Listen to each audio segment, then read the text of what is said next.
Dungeons and Dragons has become a very influential part of my life, and I want to take a dive into it, talk about stuff that I dealt with around where I live, some of the history about it, and some of the things you deal with in the South, as well as my personal good experiences with it. Growing up in the South, I really wasn't introduced to D&D until maybe high school or afterwards. I've heard stories about it, and I've heard my pastor and preachers talk about how satanic it is and how bad it is. But in reality, D&D is an outlet for people to express their thoughts, their creativity, to go into this world to forget about their troubles in today's society. And I want to start with something that happened in a town I worked with. As people know, I was a jailer, and I worked in a jail for, I would say, 4 or 5 years, somewhere around there, 3, 4, 5 years. It's been a while. But the town was Washington, North Carolina, and there was a very famous case that related to D&D in the town. Some people might know the murder of Von Sten. Lilith Von Sten, I forgot how to pronounce it, but it was basically stemmed from the stepson wanting to inherit this guy's business and fortune, but it was somehow related to D&D because him and his friends and people who correlated with this played D&D, so that helped stem the bad stigma for it, as well as pastors preaching in the 80s that D&D is a satanic ritual. Look at this murder happened and a lot of bad things took place because of D&D. Do not let your kids. There was propaganda pushed forth on Christian videos saying that if you do D&D, you'll become a Satan worshiper immediately.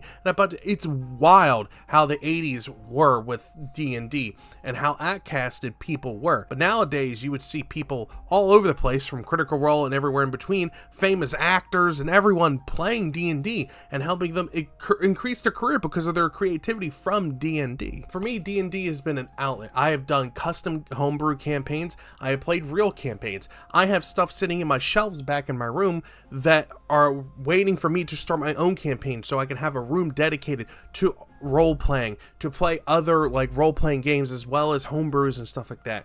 Right now, at the time of this recording, we are finishing up a one-piece D&D campaign. It is a homebrew one. My DM is fantastic and has worked so hard on it, and we've been going for about 2 years now, and it's been something I look forward to every week.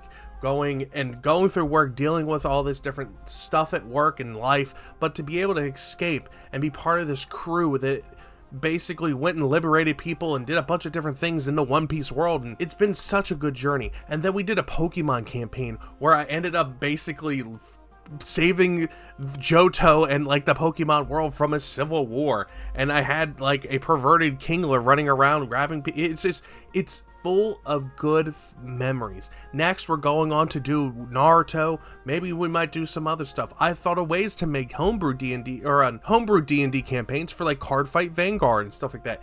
The amount of creativity that comes from D&D, the ability to think on the fly, it shows and actually helps people in regular everyday life too.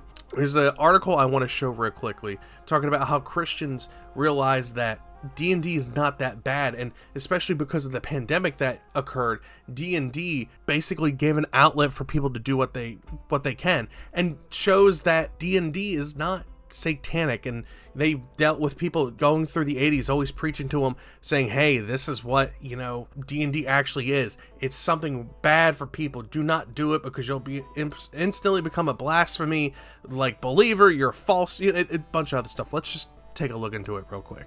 D&D is one of the oldest commercially available fantasy role-playing games. It's now in 5th edition. It's been around since 74.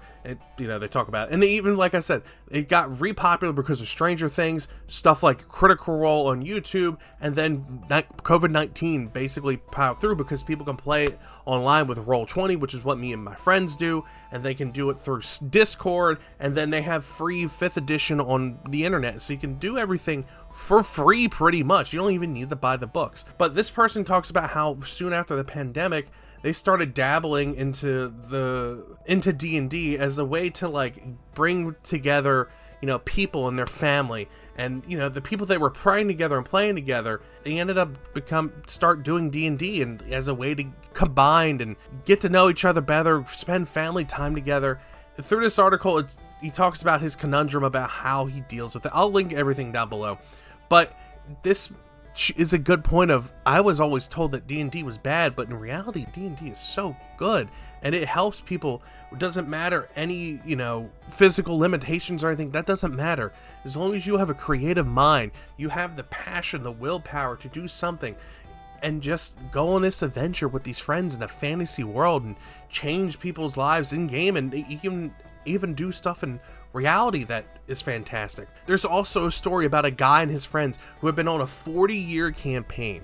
In this 40-year campaign, they started when they were 11. They've introduced people over the 40 years, but it's been the same core group and it's slowly expanded. They have terrain and a bunch of other stuff. I mean, look, Wired did a whole thing on it. It's such a good video on how D&D is infected their life. I won't say infected, inspired and changed things in the world, and been able to bring them together and make lifelong lasting friendships and get people outside their bubbles. You got history majors, bank accountants, you got judges, you got different all types of people playing this game, and you would never know, because it's not like it affects their jobs in a bad way. It's a good overall experience and something that people can get out and just forget about the troubles for. What I'm trying to say is D&D has always been built up at this bad thing. Well, yes, there have been murder trials and people sitting on the pulpit and preaching false stuff and saying that D&D caused this, D&D caused that, D&D is Satan worship. I have experienced all that in my life in the South, but in reality,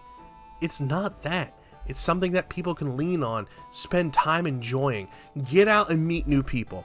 Is a video that came out before this one. I sat down and talked with a local game shop owner, and he talks about how they have D&D groups coming there. They have an all-female D&D group, so people can come out and feel, safe while playing with other female people. Or they have stuff that are dedicated to D&D. They have rooms dedicated to D&D. It's something that can give people a peace. That's what I'm trying to get at this. With D&D in my life, I have experienced a lot of good memories. I have forged friendships. I've gotten closer to people I thought I was already close with. But spending hours every week going through this journey from the ground up, building our way to the top, or going through these hard thought missions that actually you have to weigh on and give like heart-wrenching speeches to even convince someone to do something that you want to save. I know for me, in my One Piece campaign, I ended up having to save my childhood best friend from basically murdering all the celestial dragons in Mary Jo. And in One Piece, you know what I'm talking about if you're a fan. But I had to basically convince her that stop doing what you do, come back to me. I've been on this whole journey for you to get you out of this slavery thing. And now that you're in front of me, I just want to go back to the way I was. It's been a wild ride. And it was one of those most heart-wrenching speeches that I've ever given in my life. And to think that I've developed, these feelings for this character that I've been working towards and trying to save over these last 2 years, and dealing with these hard, troubling times with these characters that I've gotten to know and love. It's hard to describe. D&D is such a good experience and something that a lot of people can talk about and look upon fondly. And there's other things out there. There's Konosuba you can make campaigns out of. There's Goblin Slayer you can make campaigns out of.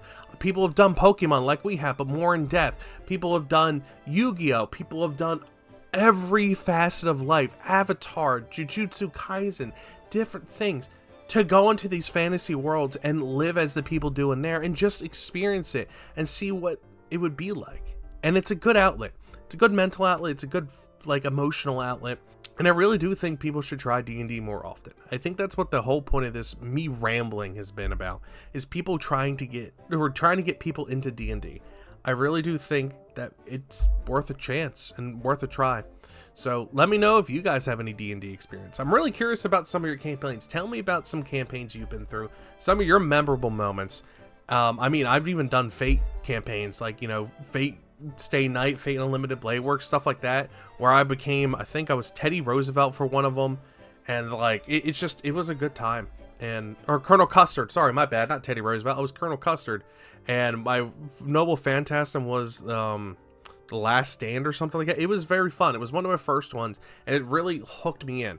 And it does matter to have a good DM, but you got to remember everyone starts somewhere. But I'm going on a different rant, but let me know about your D&D campaigns and your conquests and all the stuff you guys been through, because I really would love to hear your stories and how they have impacted your life. So let me know down below what you guys are thinking and hearing, and I will see you all later. Bye-bye.